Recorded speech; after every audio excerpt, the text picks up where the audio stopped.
12 de junio, las 8:30 de la tarde, en Custodia Paterna, estamos ya con la tercera charla coloquio, el psicosocial en el juzgado.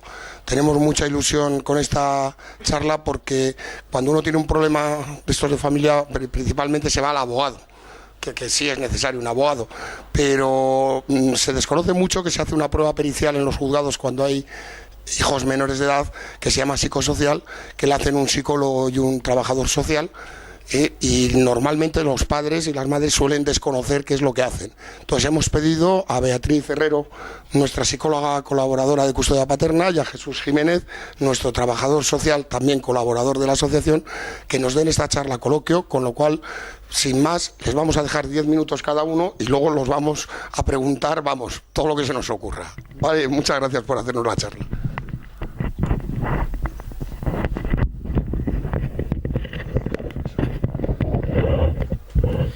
Bueno, en primer lugar, buenas tardes a todos y gracias por venir. Bien, y vamos a hablar un poco de qué es un dictamen psicosocial. Lo primero que hay que tener en cuenta es que en un juzgado saben de leyes, pero no saben de niños, ni de relaciones sociales, ni de aptitudes. Para ello requieren a técnicos como un psicólogo y un trabajador social. Incluso en la parte de Andalucía empieza a haber en estos equipos un educador social. ¿Vale? Vamos a definir un poco qué es el dictamen. Tal y como se recoge en la Ley de Enjuiciamiento Civil, un dictamen pericial será entendido como un medio de prueba indirecto para valorar hechos o circunstancias relevantes en el asunto o para adquirir certeza sobre los mismos. Pero a mí me gusta más definirlo como el resultado de una investigación científica, bien hecha y adecuadamente elaborada, donde se llega a una síntesis explicativa de una situación dada. ¿Vale? Hay que tener en cuenta que el Tribunal Supremo apoya estos dictámenes periciales. Por ejemplo, en el 495 del 2013 hay un dictamen pericial en primera instancia y familia que no se tiene en cuenta. El Tribunal Supremo decide tenerlo en cuenta, sobre todo, y se habla específicamente de estas cosas por la cercanía al colegio con el domicilio paterno, la distancia en los domicilios paternos o las jornadas laborales. Se tiene en cuenta este dictamen y cambia la sentencia, ¿vale? Por lo tanto, quiere decir que cada vez tiene mayor importancia. El dictamen consta de dos partes. Una, la recogida de datos y, por otro lado, la interpretación diagnóstica. Cuando el dictamen es de un equipo psicosocial, también consta de una proposición. Es decir, los psicólogos y técnicos proponen modelos de custodia o modelos de régimen de visita. ¿Por qué en los de parte no lleva este punto? Pues es muy fácil. Que un compañero de trabajo, por decirlo así, le diga al juez lo que tiene que hacer, vale, pero que se lo diga un desconocido, pues no le suele sentar muy bien, ¿vale? ¿Qué objetivos tiene la pericial en derecho de familia? Pues valorar conflictos familiares desde una perspectiva no jurídica, facilitar decisiones judiciales, maximizar los recursos del grupo familiar, evitando riesgos no deseados para los menores. ¿Quién puede solicitar el dictamen? Pues puede ser de parte, es decir, privado o designado por órgano judicial. ¿Vale? El artículo 92 del Código Civil nos dice que el juez, de oficio o a petición de los interesados, podrá recabar el dictamen de especialistas.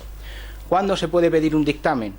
Pues habitualmente se pide en la demanda o en contestación a la demanda, y si es de parte es el momento en los que hay que entregarlos. ¿Por qué? Porque fuera de estos dos procesos el juez puede no tenerlo en cuenta. ¿Vale? ¿Qué fin tiene un dictamen? El fin es provocar la convicción de un juez. ¿Sobre qué? Sobre qué es lo que los técnicos llamamos el objeto pericial del dictamen. Por ejemplo, puede ser de una alternativa preferente de custodia, del régimen de visitas más adecuado, de una modificación de medidas, etc.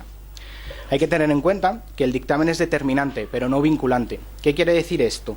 Pues que es una prueba más dentro del proceso, que tiene importancia, pero no vincula, las conclusiones no están vinculadas a lo que el juez decida, ¿vale? Hay muchos que nos han preguntado si es obligatorio pasar por esta prueba. Pues cuando un juez o un equipo judicial te cita en un sitio y no apareces, obviamente el dictamen va a aparecer con la no colaboración y el juez lo va a tener en cuenta esa no colaboración, ¿vale? O sea que es recomendable asistir, obviamente.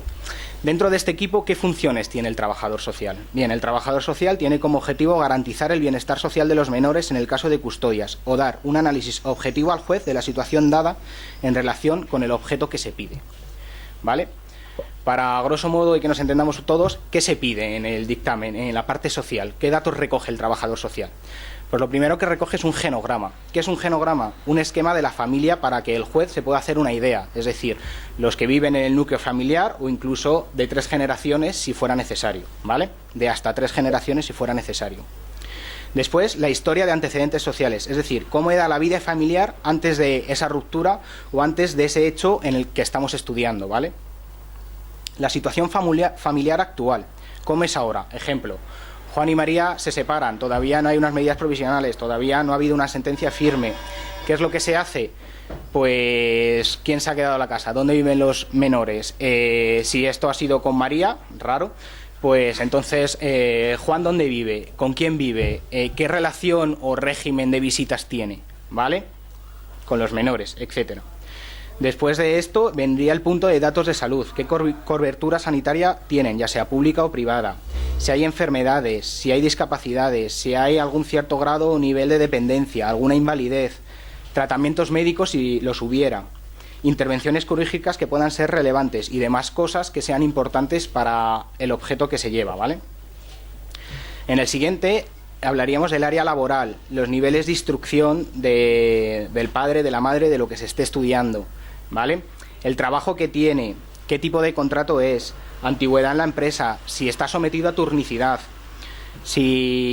cómo son las vacaciones, si en la empresa dispone de un plan de conciliación familiar y laboral, qué estabilidad laboral hay en la empresa, si el puesto necesita de que la persona viaje o no viaje, etcétera. Y en este punto también hablaríamos del cole y los menores, ¿vale? Notas, currículum, etcétera, actividades extraescolares, todo iría en ese punto también. De aquí podríamos hilar el punto siguiente, que es el contexto socioeconómico. Ingresos, ¿de dónde proceden? Pueden ser de nóminas, hay otro tipo de ingresos, ya sea de alquileres de viviendas, pensiones, etcétera. Y también hay que valorar los gastos. Si hay créditos hipotecarios, préstamos personales, cuál es la cuantía, amortización, etcétera. ¿Para qué? Para poder ver el nivel de endeudamiento de una persona. No es lo mismo que una persona pida la custodia, por ejemplo, de 5 hijos si está en bancarrota o quiebra, ¿vale? O un nivel de endeudamiento muy grande, por ejemplo, habría que tenerlo en cuenta, ¿vale? El siguiente punto hablaría del hábitat. ¿Qué es el hábitat? Pues para que no entendamos, el barrio. ¿Qué servicios tiene? Infraestructuras, colegios, zonas verdes, centros sanitarios y sus distancias, comercios, transporte, etcétera. Todo lo que pueda ser relevante para el objeto que estamos estudiando. Después del hábitat, obviamente la vivienda, ¿en qué régimen de tenencia es? ¿Es alquilada, es propia, etcétera? ¿Vale? Metros cuadrados, habitaciones, qué distribución tiene, el equipamiento, si está adaptada o no a alguna de las necesidades que pueda haber en el núcleo familiar, etcétera. Ventilación, luminosidad, el estado, cualquier punto importante que haya que poner en el dictamen, ¿no? Y también, muy importante, redes sociales que se tengan. Familia extensa, amigos, vecinos, relaciones con asociaciones, instituciones o fundaciones, incluso con los servicios sociales si la hay. ¿Por qué? Porque es importante saber con qué ayuda se cuenta para la crianza de los menores, ¿vale? Y por último, aunque este punto yo solo lo he visto en los dictámenes de parte, se habla de los informantes con el entorno, es decir, personas que sean allegadas a del entorno, ¿para qué? Para poder verificar y contrastar un poco la información que se tiene, ¿no? Y ser lo más objetivos posibles. Bien, estas áreas es un poco, digamos, la plantilla que tiene un trabajador social, porque todas estas áreas son necesarias, pero puede que haya alguna más que aquí no esté reflejada y se pueda meter por la importancia que tiene, etcétera, o alguna de estas, pues en algún momento a lo mejor no aparezca, ¿vale? No hace falta que estén todas, porque lo importante es lo que se está estudiando y en función de lo que se estudia se necesitan unas u otras, ¿vale? Después de todos los datos que se recogen, vendría la interpretación diagnóstica. En ella, ¿qué es lo que se hace? Se interpreta, se interrelaciona, se pondera y se concluye, es decir, el técnico pone unas conclusiones. ¿Hay una regla general para ponderar? No la hay. Y os voy a explicar por qué con un ejemplo muy fácil, ¿vale? Vamos a poner una buena casa, una mansión en la finca, ¿vale? Todo el mundo lo conoce, es una buena casa. Bien, esa misma mansión en la Cañada Real ya no es una buena casa. O esa misma mansión, si está a 50 kilómetros del cole del menor, pues a lo mejor ya no es tan buena casa. O si esa misma mansión a la que ha ido el menor, pero el menor vivía en Barcelona, donde tenía sus amigos, su cole, su familia, etcétera, pues ya no es tan buena casa, ¿vale? Para que veáis un poco la importancia que tiene saber interrelacionar bien todos los ítems del dictamen con lo que se necesita o lo que se pide, ¿vale? Es por ello importante que sepáis que esto lo tienen que hacer técnicos que sepan lo que están haciendo. A veces hay verdaderas salvajadas en informes, etcétera, y hay que tener cuidado con lo que se verifica y quién lo verifica, ¿vale? Y bueno, ahora os voy a pasar un poco la palabra a mi compañera, que os va a explicar lo mismo, pero de la parte psicológica del dictamen, ¿vale? Buenas tardes. Bueno, como bien ha explicado Jesús, ¿qué hace un trabajador social en un juzgado? ¿Cuáles son las funciones? Yo voy a explicar qué hace un psicólogo en un juzgado. Yo creo que el derecho y psicología tendrían que ir de la mano, porque el derecho es el que regula el comportamiento y la psicología estudia la mente y el comportamiento humano. En concreto, en juzgado de familia no vamos a determinar o vamos a decirle al juez cuál va a ser el régimen de visitas adecuado o la custodia, pero sí que vamos a asesorarle. Vamos a darle un análisis extenso para facilitar la decisión judicial. Entonces, ¿el psicólogo qué va a evaluar? Por un lado va a evaluar a los progenitores y por otro lado va a evaluar a los niños. A los progenitores, sobre todo, va a saber cuáles son sus rasgos de personalidad predominantes y cuál es su ajuste psicológico, si hay estabilidad emocional o inestabilidad emocional. Por otro lado, también se va a estudiar cuáles son los estilos educativos, es decir, puede haber un estilo educativo que sea autoritario, donde se impongan unos límites, no haya negociación, la comunicación sea cerrada. Puede haber un estilo educativo que sea más democrático, más abierto, con una comunicación fluida. Se imponen límites, pero también hay recompensas, hay refuerzos, o también podría haber un estilo educativo negligente, es decir, que los padres no cubrirían las necesidades básicas de los niños. Por otro lado, también se va a evaluar cuáles son las capacidades o las habilidades parentales con respecto a los niños. Entonces aquí vamos a evaluar pues la capacidad que tienen de empatía, de gestión emocional, de resolución de problemas, si atienden a las necesidades de los niños, cuáles son sus rutinas, sus horarios, si saben cuál es la etapa escolar en la que se encuentran, el desarrollo psicoevolutivo. Por ejemplo, si un niño hace una pregunta acerca de la separación, pues qué habilidades tienen para resolver ese conflicto que tiene el niño o esa pregunta. Y finalmente, en la evaluación con los niños, vamos por un lado a medir cuál es su ajuste personal y cuál es su ajuste socioescolar, es decir, cómo gestiona las emociones, cómo va su expediente académico, qué tipo de relaciones tiene, si hay continuidad con las amistades del colegio, con otro tipo de amistades. Y también se va a evaluar el ajuste familiar que va a haber en casa a través de esta situación. Por ejemplo, pues qué estilo afectivo o qué apego hay entre el niño y el padre, qué comunicación, si hay confianza, si en el caso, por ejemplo, se puede también ver el estilo afectivo o el vínculo que pueda haber, y aquí llamaríamos al padre psicológico, que no necesariamente tiene que ser un progenitor, este vínculo lo puede tener con ambos progenitores, el niño. Vale, por otro lado, también tendríamos que atender a algunos criterios que nos puedan predecir una buena adecuación o un ajuste postdivorcio del niño. Sobre todo que no haya muchos cambios en la vivienda o en las relaciones con los progenitores, separación de amistades o de sus círculos sociales. ¿Cómo vamos a hacer la evaluación? En primer lugar, se va a hacer una entrevista. La entrevista se va a llevar por un lado con los progenitores y luego también se va a evaluar al niño.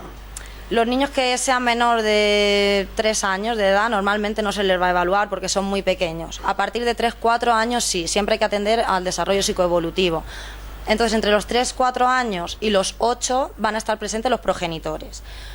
En estas edades no les vamos a administrar ningún tipo de cuestionario. Algunos psicólogos utilizan técnicas proyectivas. Sobre todo lo que vamos a usar va a ser el juego, de asociación libre y luego también de cooperación para ver un poco el vínculo entre el progenitor y el niño. Aparte de la entrevista, vamos a administrar unos cuestionarios para valorar la personalidad, como bien he dicho, de los progenitores. Los típicos son pues el 16PF o el cuestionario de Milon. Por otro lado, también tenemos cuestionarios para evaluar las habilidades o las capacidades parentales. El más utilizado es el CUIDA. Y finalmente a los niños mayores de 8 años se le puede administrar el TAMAI, que va a medir pues la adaptación general del niño, la adaptación escolar, la adaptación social, también en el caso de que hayan hermanos, qué relación tiene con el hermano, la educación que recibe por parte de la madre y del padre y si existen discrepancias en los estilos educativos parentales. Vale, el informe más o menos os voy a comentar de las partes que se compone. En primer lugar va a estar el objeto pericial, que puede ser régimen de visitas, alternativa de custodia o modificación de medidas. Se tendría que hacer una exploración del ámbito familiar, incluso aludir un poco a la separación conyugal, y ya nos centraríamos en los antecedentes y en una evaluación psicobiográfica de ambos progenitores. En los antecedentes incluiríamos pues las relaciones familiares que han tenido, el ámbito educativo, el ámbito laboral y sobre todo si ha habido alguna intervención por parte de algún psicólogo, psiquiatra o en el caso de que existiera algún trastorno pues también es relevante considerarlo. Luego haríamos ya la exploración psicopatológica en sí y sobre todo en derecho de familia se va a tener en cuenta cuál es la motivación del progenitor para obtener la custodia, qué puede ofrecer. Por eso aquí es importante destacar las fortalezas, ¿no? ¿Qué le puede dar este padre a su hijo? ¿Por qué quiere la custodia? Su situación actual y el planteamiento de futuro, también vamos a indagar en ello, que es muy importante, siempre bajo el interés del menor. Y también podemos saber qué facilidad le da un progenitor al otro a la hora de comunicarse. El progenitor, por ejemplo, no custodió con el niño, de establecer el régimen de visitas y demás. Con toda esta información haríamos unas conclusiones periciales, también incluyendo los resultados de los test, y finalmente se harían las conclusiones. Hay veces que en algunos juzgados el trabajador social y el psicólogo trabajan juntos, por tanto las conclusiones se harían de manera conjunta, pero otras veces van por separado. Habría un informe psicológico y otro informe social. ¿Cuáles van a ser los criterios de decisión más o menos para que el psicólogo elabore sus conclusiones? Pues respecto a la alternativa de custodia se va a valorar sobre todo que los canales de comunicación entre los progenitores sean los adecuados, el área de adaptación parental, el grado de coparentalidad, es decir, en qué medida uno de los progenitores coopera y favorece la relación del no custodio con el menor, y también algunos predictores para la adaptación del niño post-divorcio. En cuanto al régimen de visitas, también se puede asesorar acerca de la frecuencia, de la duración.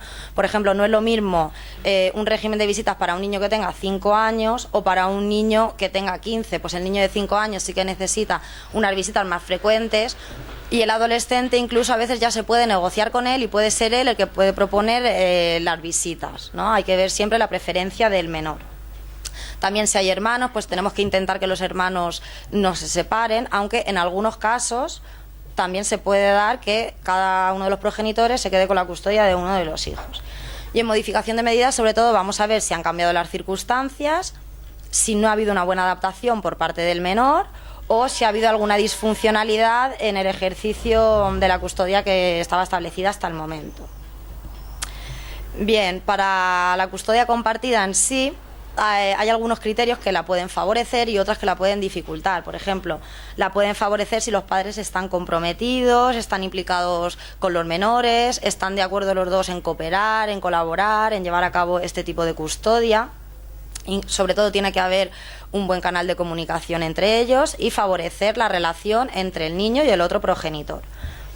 Como criterios más desfavorables podríamos encontrar si hay una historia de adicción previa, si hay un procedimiento dentro del juzgado de violencia sobre la mujer, algún tipo de maltrato, si los padres no se llevan bien, es imposible la comunicación, una comunicación adecuada, y sobre todo si los dos no estarían de acuerdo, pues tampoco se llevaría a cabo. Finalmente voy a decir unas pautas, unos elementos básicos de cara a la entrevista. Bueno, cuando vais a la entrevista, el hecho de no saber o la incertidumbre a veces genera un poquito de estrés, pero realmente los psicólogos no comemos, o sea, llegáis allí, lo único que vamos a hacer es una entrevista y administrar los cuestionarios.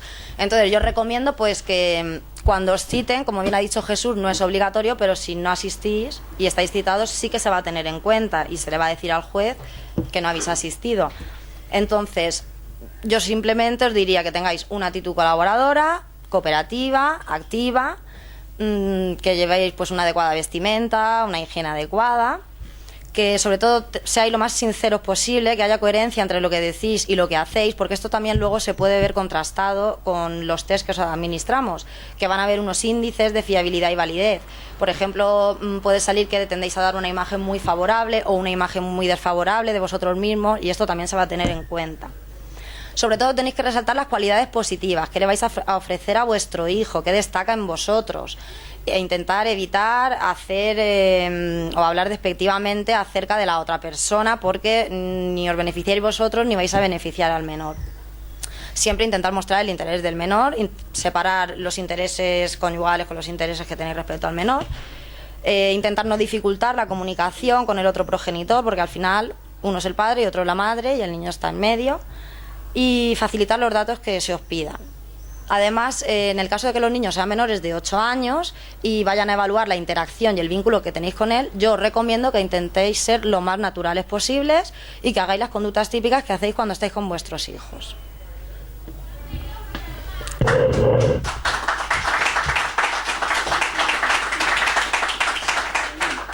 Primero, la enhorabuena, porque da gusto oírte algunas palabras, pero una enhorabuena ha hecho una llamada de atención. En esta asociación, decirle a un hombre que es el actual visitante de régimen de visitas, lo entendemos como un insulto. O sea, no se puede ser padre de visita, luego invitemos el término visitas, por mucho que lo diga la ley. Preguntas. Al trabajador social me ha contado una milonga que me ha gustado mucho, pero yo no he visto, creo que no haya aquí ninguno que haya pasado un psicosocial donde tu compañero del juzgado haya pasado por la casa. Luego me vas a perdonar y contéstame, pero tengo la sensación de que lo que me has contado habláis de oídas normalmente, de primera mano. O sea, lo de recomendar el tener una pericial tuya propia en la demanda, donde tu trabajador social ha estado visitando la casa y está hablando de primera mano para que lo que diga el del juzgado sea de oídas. En cuanto a lo del psicólogo, a mí me sorprende mucho, ¿verdad? A mí me sorprende mucho. Lo primero es, yo padre de visita es imposible. ¿Cómo le transmito valores? ¿Cómo le transmito hábitos de vida? O sea, la paternidad no es una visita a un presidiario o a un enfermo. Entonces, ¿cómo hace el padre para transmitir a tu compañero o compañera del juzgado que él era padre y que ahora se está jugando el que sin que haya ningún motivo deje de ser padre? Porque ¿quién es el mejor padre? ¿El que le dedica más horas de mala calidad al hijo o el que trabaja y consigue más recursos? Porque al final, yo como ciudadano de a pie, el psicólogo me juzga cuántas horas paso con el niño. Entonces, en el típico matrimonio, que todavía existen muchos, en donde ella cuida a la familia y él trabaja y consigue los recursos, directamente lo bueno para el niño es que esté con la madre. Entonces me pierdo, porque entonces el padre te deja de trabajar, y digo, no, que trabaje ella. O sea, entonces el padre moderno lo que tiene que hacer es no trabajar y dedicarse al niño, y así cuando llegue un problema de separación, ya la custodia a él, ¿no? A ver, sí que es verdad que el porcentaje es mayor de las custodias que reciben las madres, que los padres cada vez más se están proponiendo las custodias compartidas, que también lo recoge el Tribunal Supremo, como ha dicho Jesús. Los indicadores no va a ser el tiempo que pase, no sé, se tiene en cuenta el vínculo afectivo que tienen entre el padre y el hijo, si se atiende a las necesidades básicas, también que haya una comunicación intrafamiliar y extrafamiliar, que no hayan cambios drásticos, facilitar la comunicación con el otro progenitor. Realmente nosotros no vamos a determinar la custodia, eso al final va a quedar en manos del juez. Vamos a valorar más o menos las capacidades que tienen los padres, en el caso de que los dos sus capacidades las tengan adecuadas, vamos a proponer eso. Luego al final será el juez el que determine. En cuanto a las visitas domiciliarias, sí es verdad que los trabajadores sociales privados o de parte, cuando hacen un dictamen de parte, por lo menos yo voy a hablar de mi caso, sí que hago visitas al domicilio, y además no solo una vez, sino varias veces, para poder constatar lo que se está hablando. En cuanto al juzgado, quizá por su apretada agenda no lo hagan o no lo tienen como cosa a hacer, pero sí sería recomendable, porque tienes que constatar que todo lo que estás poniendo es cierto. ¿Por qué? Porque de eso tú vas a causar al juez una impresión o una no impresión, que es de lo que se trata un dictamen, ¿no? De causar una predisposición del juez. Por lo que, vamos, yo como privado lo hago. Ponnos el ejemplo que nos ponía. ¿El qué? De la vía del tren. Estaba a 100 metros del colegio de la casa, pero Pero para cruzar la vía del tren había que hacer efectivamente, ha habido casos en los que les pone que una vivienda está a 200 metros del colegio, pero a lo mejor para poder recorrer esos 200 metros sin cruzar una propiedad privada o en este caso unas vías del tren había que hacer casi 5 kilómetros. El trabajador social tiene que verificar eso, o sea, el trabajador social tiene que perder un rato o una mañana en ver esas cosas, ¿vale? Porque de eso depende el dictamen. ¿Más cosillas? ¿Me dejas? Bueno, me vais a perdonar. Yo creo que todo esto está muy bien desde el punto de vista teórico, pero esto se transmite de una forma unipersonal. O sea, que cada persona de los que estamos aquí hemos tenido un caso personal, tanto en familia como en el tema de la psicosocial. Mi opinión personal,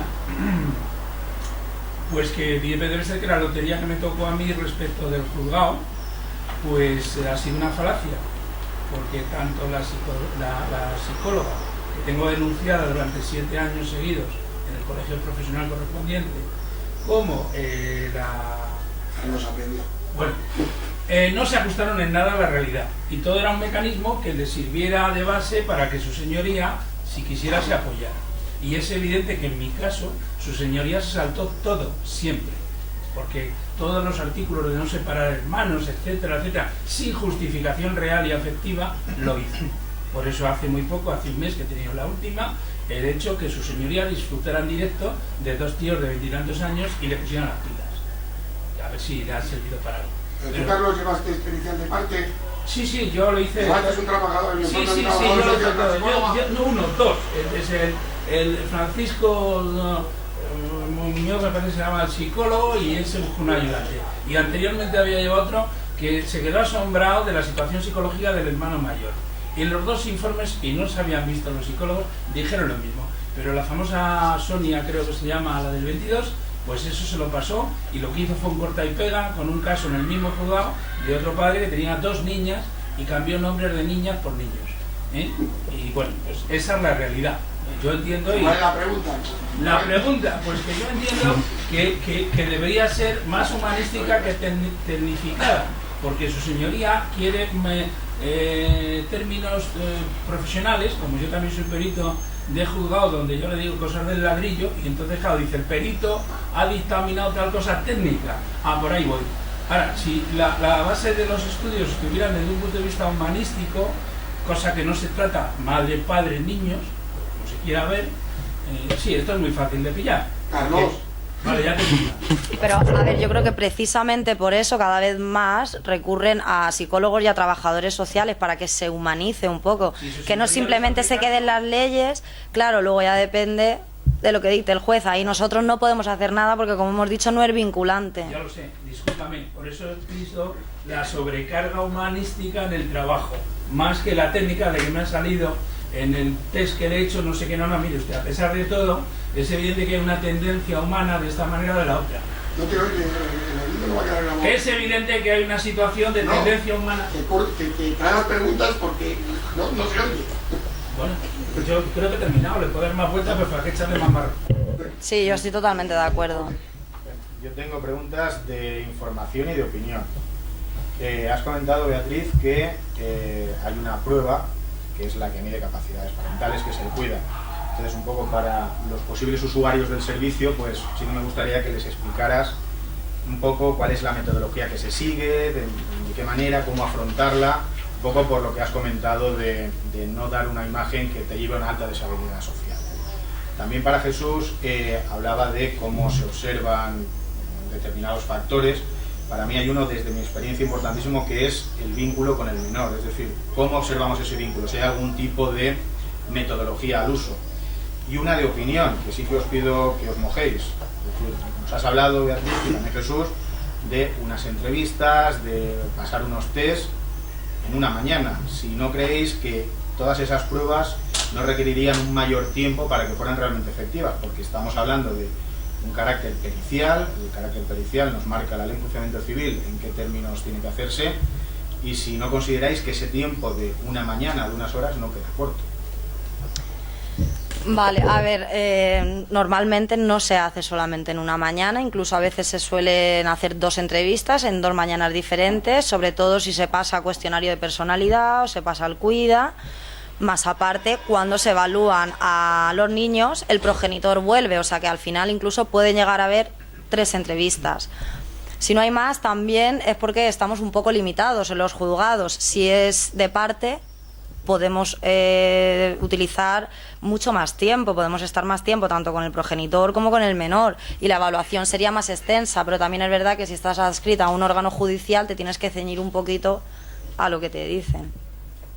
Respecto al cuida, es un cuestionario que es fácil de administrar y va a valorar pues la empatía que tiene el progenitor, la capacidad de establecer vínculos afectivos, el apego, habilidades para resolver problemas, para afrontar cualquier tipo de situación, para favorecer el vínculo con el otro progenitor, para atender las necesidades del niño. O sea, un poco va a medir todas las habilidades parentales que sean más significativas para el menor. Volviendo a colación lo que has hablado de cómo se fomenta la relación con el otro, ¿qué índice de importancia de cara a lo que es, pues, por ejemplo, una petición de guardia y custodia compartida o de custodia monoparental tiene ese principio? Es decir, ¿qué importancia tiene para el desarrollo en un menor el que se favorezca el vínculo con el otro? Hombre, tiene muchísima importancia porque el niño necesita tanto de su madre como de su padre, y el desarrollo psicoevolutivo va a ser mucho más adecuado si están presentes ambos progenitores, tanto a nivel emocional como a nivel personal como a nivel social. Yo creo que necesita de los dos. Bien. Vale, en cuanto a lo que nos ha preguntado Jorge acerca del vínculo con el padre o con la madre, ¿de qué manera los trabajadores sociales podemos observar esto? Lo veo yo, por lo menos voy a hablar de mi experiencia personal, lo veo a través de la observación directa. Es decir, intento quedar con el progenitor custodio cuando los menores van a estar en casa. ¿Por qué? Porque veo cómo se interrelacionan entre ellos. Yo, como trabajador social, sabéis que no puedo explorar a los menores, pero sí que puedo, sin interaccionar con ellos, sí que puedo verlos, ¿no? Incluso cuando es con el progenitor no custodio, intento quedar los días que él tiene visita para poder ver esa interacción. Si los niños llegan del cole y le abrazan y se ocupa de ellos o no, pues esas cosas yo lo veo a través de la observación directa. Y en cuanto al tiempo que nos comentaba, el tiempo que disponen o si es corto o no, pues a ver, obviamente eso en función de la agenda del juzgado. ¿Quieres que me moje? Pues ¿qué quieres que te diga? Todo el tiempo del mundo seguramente sea poco para determinar estas situaciones de tal delicadez, pero sí es verdad que es muy probable que podía ser unas visitas más largas o haber más entrevistas o incluso ver el domicilio y contrastar más. Pero obviamente estamos metidos dentro de un proceso judicial que se supone que tiene que ser rápido y produciendo el menor daño posible. Yo tengo 3 cosas. De visita que acabas de decir ahora, lo que te ha dicho Miguel antes. Sí, es que cierto es. La práctica que no conocéis es que de visita los niños aprenden que eres un visitante y que no tienes medios para corregirles. Y te lo digo personalmente, porque he visto con un hijo con 4 años de visita un jueves, en el cual, aparte del juzgado que me limitaba hasta las 7 de la tarde por acuerdo con su madre, se quedaba, le bañaba yo y le daba de cenar y después le iba con su madre, le intentaba, bueno, no intentaba, lo conseguía, con 4 años conseguía decirle que no se podía levantar de la mesa hasta que no terminase de comer, y me miraba con 4 años muy tranquilo, y me miraba y me decía, pero si me da igual que no me dejes, si ahora voy a casa de mi madre lo voy a hacer. Y te lo dice un niño de 4 años, o sea, lo que nos ha dicho Miguel, de visita no se puede hacer nada. O sea, de visita no se puede hacer nada, se puede estar con él, pues eso, de visita. Segunda. Perdón, estoy de acuerdo. Y te estoy hablando de un niño con 4 años. Segunda. A ver, lo que ha dicho Beatriz respecto a los criterios que se establecen o que tienen en cuenta para la custodia compartida, la custodia compartida, si tú tienes un criterio para aplicarla, el cual es una regla que se tienen que llevar bien los progenitores, precisamente la custodia compartida lo que consigue es que, aunque no te lleves bien, lo que corrige es que tú puedas ver más a tu hijo, porque cuando no te llevas bien y te dejan ese miserable tiempo de 4 días al mes, la otra parte que precisamente no se lleva bien contigo, lo que tiene todas las herramientas a tu disposición para impedir que te comuniques con él, para impedir cuando vas a recogerle que esté malo, para limitar mucho más el tiempo todavía para impedir más que te comuniques con el niño. Por lo cual, pues que la custodia oficial. No sé si se a ver, bien. No, yo sí lo he dicho, perdón, yo no quería decir que se llevaran bien, sino que el canal de comunicación sea adecuado. No tienen por qué llevarse bien, no tienen por qué hablar de sus asuntos, no tienen por qué quedar, ni estar juntos, ni nada, pero sí que haya una comunicación fluida y que se puedan entender, aunque solamente sea para los asuntos del niño. Es que cuando no te llevas... Tienes que concretar. Vale, no, que precisamente que cuando no te llevas bien es más perjudicial, pierdes más contacto con tu hijo precisamente cuando no hay custodia compartida. Todavía pierdes más. La tercera pregunta. Vosotros sois conscientes de que, como ha dicho Carlos, se os meten denuncias por los psicosociales que hacéis. Y yo como padre he visto que mentís, que se mienten en los psicosociales. Entonces, no me queda más remedio que ver que lo que ponéis en el psicosocial os ceñís a lo que dice la madre o la otra parte. A ver, él refiere que nos ceñimos. Vale. Lo que quería decirte, ¿no veis bien que se pueda grabar el psicosocial? Lo mismo que se graba un juicio para que después, cuando por ejemplo, en el juicio se llama ratificar al psicosocial, cuando dices, bueno, es que usted está mintiendo, y poder así clarificar más lo que estás intentando defender. A ver, eso yo creo que ya dependería más del juez. En el caso de la evaluación con menores sí que se graba, pero si no, no hay ningún protocolo ni nada establecido. De todas maneras, no creo que siempre estemos a favor de la madre o que mintamos todos. O sea, yo creo que no se puede generalizar, y que habrán algunos profesionales que hagan mala praxis y otras que lo hagan bien. A ver, muy breve, Sí. que tenemos que ir terminando, Jorge. A ver, voy a intentar ser breve y conciso.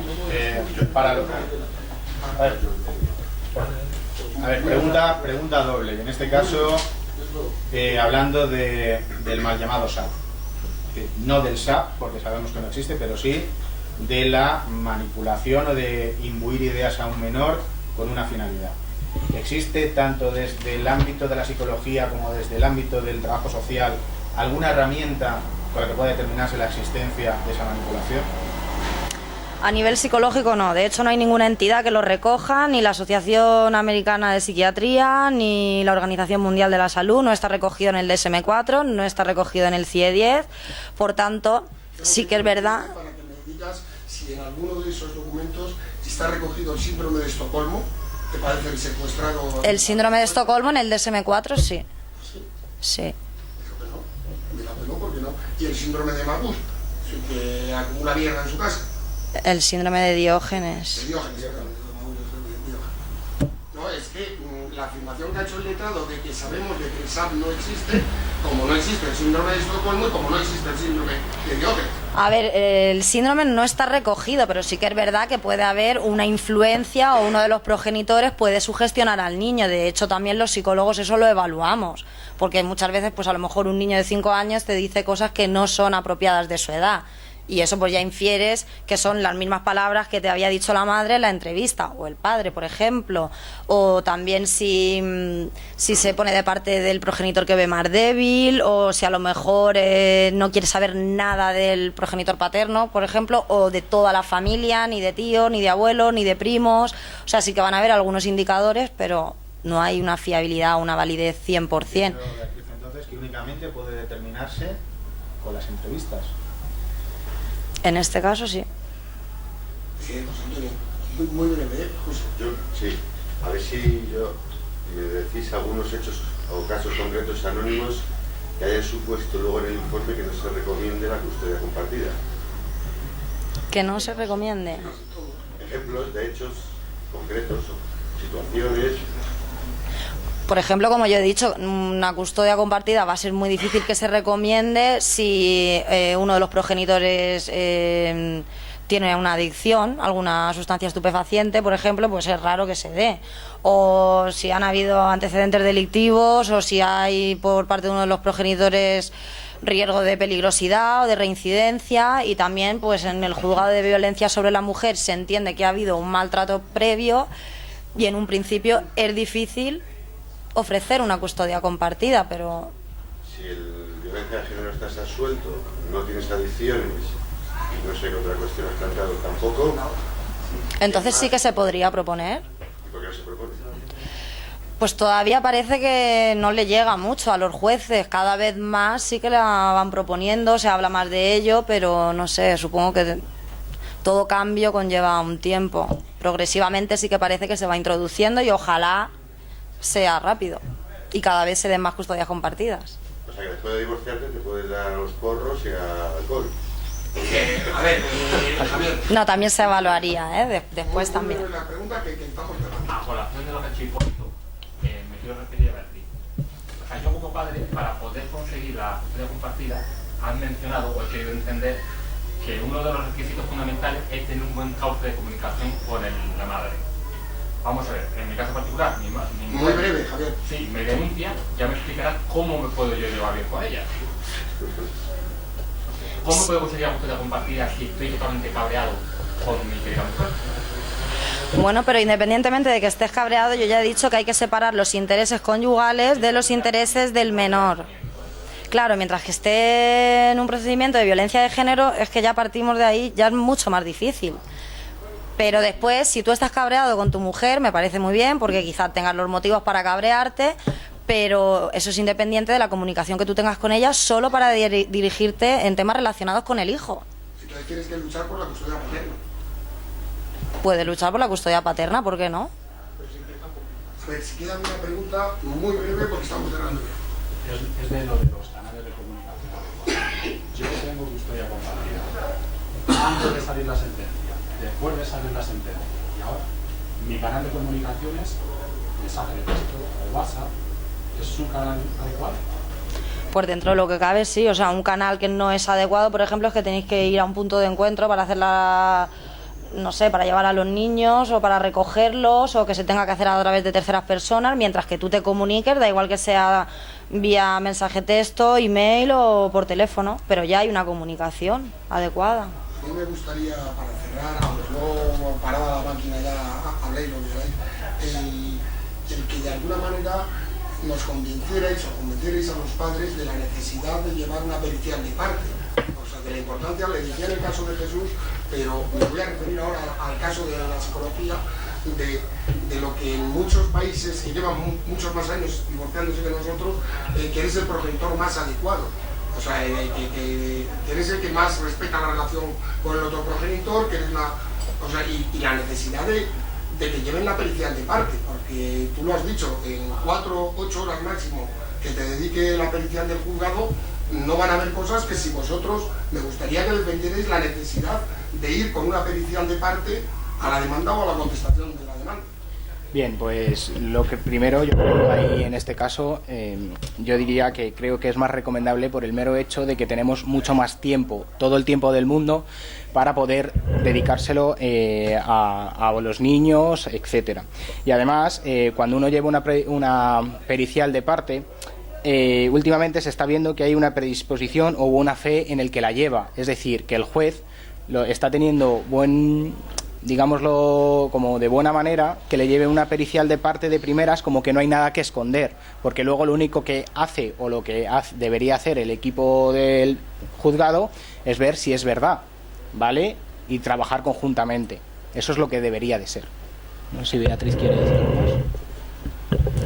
Beneficios de un peritaje de parte, pues sobre todo eso, vamos a tener muchísima más disponibilidad, lo podemos espaciar más, o sea, las entrevistas pueden ser más largas, puedes valorar muchos más aspectos, puedes incluso utilizar más instrumentos o más pruebas, valorar también el vínculo que hay entre el progenitor y el niño, pues en un tiempo determinado, en diferentes ocasiones.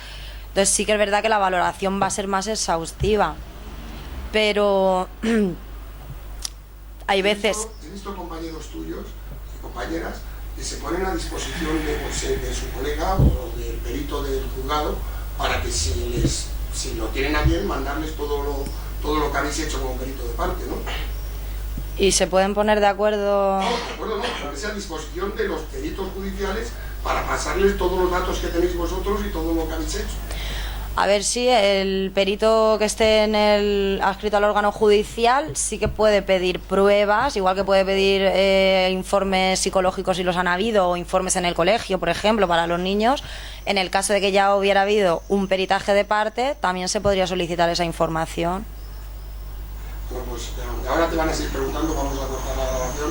Gracias, y yo creo que se han ganado un fuerte aplauso, ¿no?